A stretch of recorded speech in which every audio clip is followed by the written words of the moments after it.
You know, our republic was not made for spectators. It was made for participants. So you need to know what's going on, and then when we give you the action items, you need to take action. And this next topic is something we need to be praying about. You know what we say, pray, vote, stand. And when it comes to Israel, you know, we're continuing to monitor that situation as the pause in the fighting has been extended, as I mentioned at the top of the program, additional 2 days while negotiations for the release of more hostages held by Hamas continue. Now, as students of the Bible know, enemies have risen up against Israel and God's people since the dawn of history. What does an understanding of Israel's history and biblical prophecy tell us about these modern attacks on the Holy Land? I mean, Jesus warned us, you know, don't be deceived, don't be surprised, these things would be happening. Well, join me now in studio to discuss this and more is Amir Tsarfati. He is the founder and president of Behold Israel. He's a noted speaker and author of many books, including the upcoming book, Discovering Daniel. Amir, welcome. Thank you, to Tony. Washington Watch. Good to see you. Good to be here. So, just for the benefit of our listeners and our viewers, we go back to, I guess, 2015. We were in Correct. Israel. You led one of our first tours that we took to Israel. Yeah, it was wonderful. It was. You brought a few buses, and we had a good time and good fellowship also. Well, very educational as one who is a follower of Jesus. Mm-hmm. Jewish roots, you understand the country, you understand the geopolitical environment there. Let's just jump right into this, Amir. Give us the latest. You just returned from Israel here to the United States, or just came to the United States from Israel. Give us a sense. Well, we're a nation that is post-trauma. We just experienced a 1 day of Holocaust, unspeakable crimes against humanity that were performed by bloodthirsty people that have no regards to human life and have no intention to have any peace with us at all. Which, by the way, leads me to Psalm 120 that says that I have dwelt with people who hate peace. When I am for peace, they are for war. And that's who we have business with. And Israel, for the longest time, tried to appease them by giving them jobs within Israel, by allowing money to flow in. But this monster, rose one morning and tried to devour us. It's beyond description. Yeah, I have no words. I mean, I've used this term. Correct me if you think I'm wrong, but it's demonic. I don't think a human to be someone who was created in the image of God.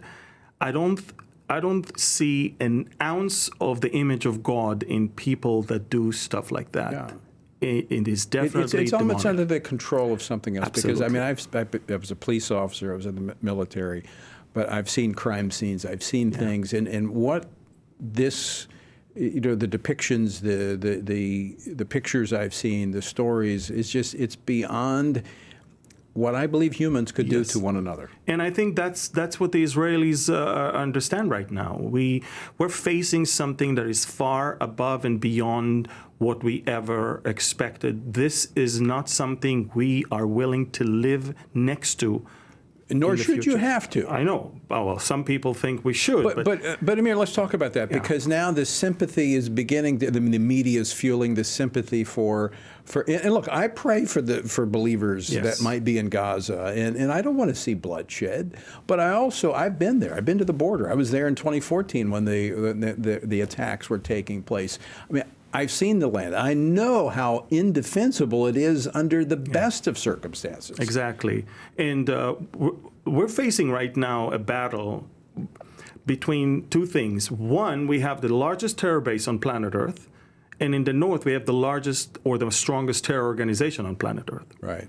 And you're sandwiched in between. We're sandwiched right in between them. And it's not a big parcel of land.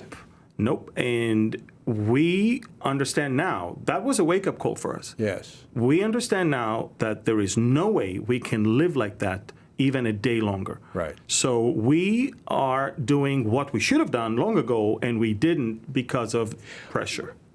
Okay, let's talk about that pressure, because we're seeing that pressure arise again. Correct. Even from this country that we're sitting Yes. in right now, the Biden administration pushing for this quote-unquote pause, which has stopped Israel from taking care of business. You know, right now, the Israeli troops in Gaza are seeing, watching, looking at Hamas terrorists regrouping and reorganizing. Right now, we see we cannot shoot them. But we see that what they're planning for us once this pause is over is far greater than what we had with them before. This was a terrible mistake to stop right now. We should have had a pause, but 2 weeks from now, when northern Gaza is completely leveled, all the tanks are facing the south, now let's talk business. And I should mention you served as a major in Yep. the IDF. So let's talk about the support from evangelicals here in this country. I mean, the UN is like on the other side of this. Absolutely. It's disgusting what we're hearing out of the UN Secretary General. Where else is Israel finding support from? Not too many. It's funny. We do have unexpectedly support from Germany and from Hungary and the Czech Republic. Hungary, everything. But believe it or not, we see unbelievable wave of anti-Semitism all over the world that is also to some degree hosted and tolerated by governments such as in Belgium and in Spain, in other places. I mean the Irish Prime Minister just tweeted yesterday, Emilia was found. She was lost and she was found. She was not lost. She was kidnapped. Right. And she wasn't found. She was released for 3 terrorists that we had to release for her. I mean, that's how it works. They live in a parallel universe. It's a different Is it planet. intentional? I believe that, first of all, in Ireland, it's a built-in, I think it's a deeper problem there. And I think that right now, by the way, what happened on October 7th, Tony, has caused a tectonic shift of many plates in many different levels all around the world. Yeah. And we're watching Agreed. it happening. And a lot of countries are now dealing with built-in anti-Semitism that they had for many years, and now it's rising, and now they have to choose Jewish people that we know that are not posing any harm for our country versus those Muslim migrants that we brought now that are leading this whole anti-Jewish And they're afraid thing. of them. They're afraid of them, exactly. They're afraid of them in France, they're afraid of them in Belgium, and now look what happened in Holland, in the Netherlands. Right. So, Amir, let's put this in biblical context. Yes. I mean, people are asking, what does this mean? Where does this fit in to Scripture? Okay, so we're watching 3 things that are happening right now. First of all, we're watching a resolve on behalf of the Israelis to live without borders anymore, without fences, without walls, because we're about to defeat our enemy. We're about to crush the enemy.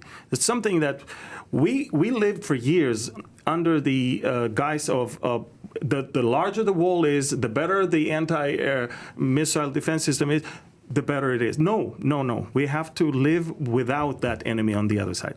But the second thing that is happening is Jews all around the world now wake up to the reality that there is no safe place for them as Jews than Israel. How do you explain that other than it being spiritual?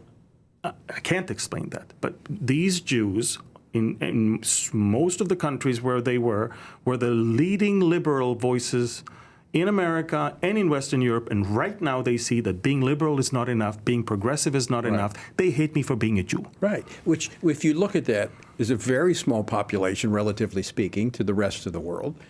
Why the sustained historical hatred? It's spiritual. That's the only way. It's spiritual. Yes. Because we honestly, show me one bad thing that the Jews, I mean, there are Jewish people that did, stuff that I might not like. Yeah, but exactly. But as a nation. But look what they contributed. Exactly. And look at the Nobel Prizes that we won, and look at the innovation and technology. And the interesting thing is that really there is no other way to describe it but spiritual. Even now, the Jewish people themselves realize it's above and beyond what we can see. So it's a wake-up call for this generation. It's a wake-up call. Jews return back to Israel. in thousands. And the Jews in Israel are fleeing. There's an exodus from hedonism and materialism and secularism towards believing in God because they understand. So a spiritual revival? It's a mini revival. It's not a revival that I would expect. I mean, It's a they're not return to the following roots. Christ. Right. Exactly. First, you have to return to your God and then understand what God did for you. Right. And so we see that happening right now. And it's amazing. It's amazing. So how should evangelicals be looking at this situation? How should we be praying into it? Well, first of all, I believe standing for Israel and with Israel always cost. And if you're not willing to do that, there's a problem here. Jesus is going to one day judge the sheep and the goats based on how they treated the least of his brethren. I mean, even Joel chapter 3 talks about the fact that nations will be judged according to what they did to the nation of Israel. Right. Christians must know that they have to stand for Israel, have to pray for Israel, have to help them. Literally help them. Right. That's the way it is. God is expecting that from them. But also I think that we need to pray that for many Jewish people that the veil will be lifted as they make their way to their God. See, I think this is that opportunity, not just for the Jewish people, but for the world to see. Yes. That, see, I'm believing and praying that God is going to do what he's done in the past for Israel. He's going to show himself mighty Absolutely. to save, and it will be beyond man's explanation. Yeah. Without pointing to God. I mean, that's the only way you can explain it. You point to God, which will be this revelation for those who have eyes to see. They'll be able to see it. Absolutely. You're right. And I do believe that if you really have eyes to see and ears to hear, you're about to see amazing things. God is on the move right now. And by the way, I believe God is testing the nations right now. He's testing the nations. And among the nation, he's testing the believers, his people. Yeah. And Israel is on where we stand with Israel. Yes, Israel has always been. Look, when I began to travel around the world, God showed me, wherever you go, look at what they teach about Israel, and you will know the spiritual state of that church. Because it's like a litmus test. It's amazing. So when I chaired the U.S. Commission on International Religious Freedom, we were looking at this rise of anti-Semitism in Western Europe. And part of the concern, and historically speaking, is that that's usually, as the special rapporteur for anti-Semitism at the United Nations said, it's the canary in the coal mine. Correct. And so if Christians are silent here on what is happening to Jewish people all over the world, we're next. Absolutely. And by the way, those terrorists always say the Saturday people are first, the Sunday people are next. They use that term. They don't even hide it. And I mean, Europe must wake up, and America must wake up. America has thousands of sleeping cells all across the country. Your southern border is so open, and I can't even imagine how many Hezbollah and Hamas cells are in your country right now. Yeah. They're testing you.